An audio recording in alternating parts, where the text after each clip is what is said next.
ትንሽዋ ጥበበኛዋ ልጅ ከዕለታት በአንዱ ጊዜ ፈረሶች የሀብትና የብልጽግና መለኪያ በነበሩበት ጊዜ ሁለት ወንድማማቾች የራሳቸውን ሀብት ይዘው በየራሳቸው ቤት ውስጥ ይኖር ነበር። ዲሜትሪ ሀብታም ወንድም ሲሆን ጄሪኮ ደግሞ ድሃው ነበር።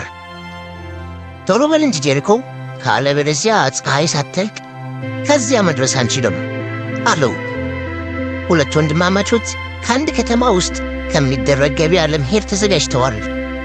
ከዛ ተነስተው ሲሄዱ የጄሪኮ ልጅ ወደ እነሱ መጣች። እባክህ አባቴ ከአንተ ጋር ልምጣ ፍቀድልኝ አለችው። ይህ በጣም ረጅም መንገድ ነው የኔ ውድ፣ ይደክምሻል እኮ አላት አባቷ። ከተማውን ለማየት ሁሌም እመኝ ነበር፣ እባክህ አባቴ አለችው በድጋሚ። አረ ስለ እግዚአብሔር ውላችሁ ልጅቱም ከኛ ጋር ትሂድና ወደ መንገዳችን ንግባ አላጎቷ። ጥሩ ልጅ ይሆናሉ አባቴ ካልገባልሃለሁ አለችው። ጥሩ እሺ መልካም ነይ ውጪ አላት ወደ ፈረሱ። ቀኑን ሙሉ ሲጋልቡ ውለው ማምሻውን ወደ ከተማ ሲደርሱ ሲሉ ጨለመባቸው። አሁን ይህንን ምሽት የምናሳልፍበት ቦታ እንፈልግና ነገ በጠዋት ተነስተን ከተማ እንገባለን አለ አንደኛው ወንድሙ። እዛ ባዶ እንሂድ፣ ጎጆ ያለ ይመስለኛል አለች። ኧረ እባክሽ አዋው እንሂድ ተባባሉ። በዚያም ምሽት ለማረፍ ምቹ ስፍራ ነው አለ ዲሜትሪ። ተመልከት፣ ለፈረሶቹ የሚሆን በቂ ምግብና ውሃም አለ። ይህንን ምሽት ለማሳለፍ ምቹ ስፍራ ነው አለች ልጁ። አሃሃ መልካም፣ እራት እንብላና ወደ መኝታ እንሂድ፣ እንተኛለን አለ ጄሪኮ። ስለዚህም እነዚህ ሦስት ሰዎች ያንን ቤት የአንድ ቀን ማረፊያ ያደረጉት። በሚቀጥለው ቀን በጠዋት ተነስተው ጉዞአቸውን ወደ ገበያው ቀጠሉ። ቶሎ በይ ሎራ፣ መሄድ አለብን አለ አባቷ። መጣሁ አባቴ አለች ሎራ። ያ ምንድን ነው? ተመልከት፣ ፈረሳችን ማታ ወልዳ አድራ ነው ማለት ነው ተባባሉ። ያንም ፈረስ ወልዳ ቢሆን ግልገሉ ከጎኑ ቆሙ ወይም ተቀምጦ እናገኘው ነበር። ነገር ግን ወደ እኔ ፈረስ ነው የመጣው አለ። ግን አባቴ ወንድ ፈረስ እንዴት ይወልዳል? አለች ሎና። እውነቷን ነው ወንድሜ፣ እንዲያውም የእኛ ባዝራ ፈረስ ትመስላለች አለች ጄሪኮ።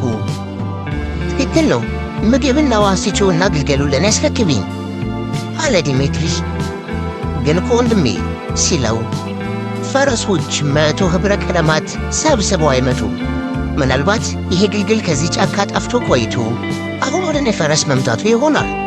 የአንተ ባዝራ ፈረስ የወለደችው ልጇ ቢሆን ኖሮ በቀጥታ የአንተ ፈረስ ጋር ሄዶ በቆመ ነበር። ወደ እኔ ፈረስ ጋር ስለመጣ ለእኔ ነው የሚገባ አለ ዲሜትሪ። ያችን ግልገል ለመውሰድ እነዚህ ወንድማማቾች ለረጅም ጊዜ ተጨቃጨቁ። በመጨረሻም ሎራ አንድ ሐሳብ አመጣች። አባቴ አጎቴ፣ ለምን ወደ ከተማ እንሂድም? ጥበበኛው ንጉሥ በዛ አይደለም የሚቀመጠው? ወደ እሱ እንሂድና በዚህ ጉዳይ ላይ እንዲወስነን ጠይቀው አለች። ትክክል ብላለች።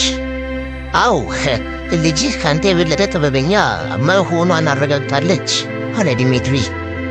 ተነሱ እንሂድ አለ። ከከተማውም ደረሱ። ሁለት ወንድማማቾች ከጠባቂዎቹ ጋር ተነጋገሩ። እነዚህ ወንድማማቾች ሁሉንም ነገር ለንጉሡ ነገሩት። መልካም፣ ምን ታስባላችሁ አሉ ንጉሡ አማካሪዎቹን። ይሄ በጣም አስቸጋሪ ነው ንጉሥ ሆይ። ባዝራዋ ፈረስ እናት ብትሆን ኖሮ ልጅቷ ባጠባቻት ነበር አለ አንደኛው አማካሪ። ይሁን እንጂ ግልገሏ የሀብታሙን ወንድም አትመስልም። በፍጹም ስለሚስገበገብ ነው የሚታለው። ባይሆን ኖሮ እሱ ብዙ ፈረሶች ስላሉት ይህችን ፈረስ ለወንድሙ ይለቅለት ነበር አለ ሌላኛው አማካሪ። መልካም፣ እነዚህ ወንድማማቾች ሀብታም ወይም ድሃ የሆኑት በምን እንደሆነ እናያለን። በዕድል ወይም በዕጣ ወይም ደግሞ ጥበበኛ ባለመሆናቸው ሊሆን ይችላል አለ ንጉሡ። ምን ማድረግ አሰብክ ንጉሥ ሆይ? አለ አንደኛው አማካሪ። ምክንያት የምናደርገው ነገር ሲያድረን ጥበብ መጥቶ ያድነናል። የትኛው ጥበበኛ እንደሆነ ማወቅ አለብን አለ ንጉሡ። መልካም፣ ይህ ግልገል ለማናችሁም የሚገባ ስላልሆነ አንድ ጥያቄ ጠይቃችኋለሁ። ከሁለታችሁ ማንኛውም ምላሽ የሚሰጠኝ ሰው ግልገሏን መውሰድ ይችላል አለ። ስለዚህም ንጉሡ ወንድማማቾቹን ጥያቄ ጠየቃቸው። በዓለም ላይ በጣም ፈጣኑ ነገር ምንድን ነው? በዓለም ላይ በጣም ለስላሳውስ ነገር ምንድን ነው? ደግሞ በዓለም ላይ በጣም ውዱ ነገር ምንድን ነው? አሉ ንጉሡ። በዛ ያሉት ሁሉ በንጉሡ ጥያቄ በጣም ተደናግጠዋል። ሁለቱም ወንድማማቾች ሊመልሱት የሚችሉትን መልስ ለመስማት በጣምም ጓጉተዋል። ዲሜትሪ በዛ ጥያቄ ምክንያት ለንጉሡ አሞጋግሱ ቢመልስ የሚሸለም ስለመሰለው እንዲህ ሲል መለሰ። መልካም፣ ይሄ ቀላል ነው ንጉሥ ሆይ። ከንጉሡ ፈረስ የበለጠ ፈጣን የለም። ካንተ አልጋስ የበለጠ ምን ለስላሳ ነገር አለ? ከልዑሉ ልጅስ የበለጠ ምን ውድ ነገር አለ? አለ። ንጉሥ ሆይ በዚህ መልስ በጣም ተገረሙ። መልስ ምንድን ነው ጀሪኮ ሲል ጠየቀው። ጀሪኮ በጣም ቀለል ያለና እውነተኛና ታማኝ ሰው ነበር። ሰዎችን ያላግባብ ከፍ ከፍ የማያደርግና የማያደንቅ ሰውም ነበረ። ስለዚህ ምንም ሊል አልቻለም። ንጉሥ ሆይ ሌላኛው ወንድሙ ምንም መልስ ሊሰጥ አልቻለም አለ አማካሪው። ነገር ግን ምንም መልስ ማጣት እውነተኛ መልስ ካለመመለስና ካለመታመን የተሻለ ነው። ጥቂት ጊዜ እንጠብቃለን ንጉሡ። ሎራ በጣም እያሰበች ነበር። ታማኝ መልስ ለመመለስ እያሰበች ያለች ድንገት ብልጭ አለላት። ይቅርታ ንጉሥ ሆይ በአባቴ ቦታ መልስ መስጠት እችላለሁ አለች። በሚገባ ትችያለሽ። እውነቱን ለመናገር ጌታዬ ትክክለኛውን መልስ ላላውቀው እችላለሁ። ግን በዚች ዓለም ውስጥ ከማየው ተነስቼ ስናገር በጣም ፈጣኑ ነገር ነፋስ ነው። አዎ ነፋስ። ነፋስ ሞገድ ፈጥሞ ከፊቱ ያለውን ማጥፋት የሚችል ፈጣን ነው። በዓለማችን በጣም ለስላሳ ነገር ደግሞ የሕፃን ልጅ ከንፈር ይመስለኛል። በዓለም ላይ ውዱ ነገር ደግሞ እኔ እንደሚመስለኝ ታማኝነት ነው አይደለም አለች። በጣም ጎበዝ፣ በጣም ጎበዝ ጀሪኮ። ልጅ በጣም ጎበዝ፣ ታማኝና ጥበበኛ ነች። በመልሷ በጣም ተደስቻለሁ። ዛሬ የሚሸልምሽ ይችን ግልግል ብቻ ሳይሆን 100 ፈረሶችና 1000 የወርቅ ሳንቲሞች ነው። አንተ ግን ዲሜትሪ ደግ መሆን ስትችል ክፉ መሆንን መረጥክ።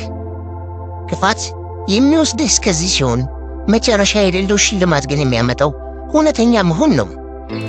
ገባ አይደል? አለ ንጉሡ። በጣም ገብቶኛል ንጉሥ ሆይ አለ ዲሜትሪ። አመሰግናለሁ ንጉሥ ሆይ፣ እርስዎ በጣም ደግ ነዎት አለ ጀሪኮ። ስለዚህ ውጤቱ እንዲህ ነው። በሌሎች ላይ ተንኮል መስራት እንችል ይሆናል። ተንኮላችን ግን የትም አያደርሰንም። ሰዎች በተንኮላችን ውስጥ ያዩናል። ነገር ግን በጣም ደስተኛና የተስተካከለ ሕይወት ለመኖር ከፈለግን ታማኞች፣ ጥበበኞችና ግልጽ መሆን ያስፈልጋል።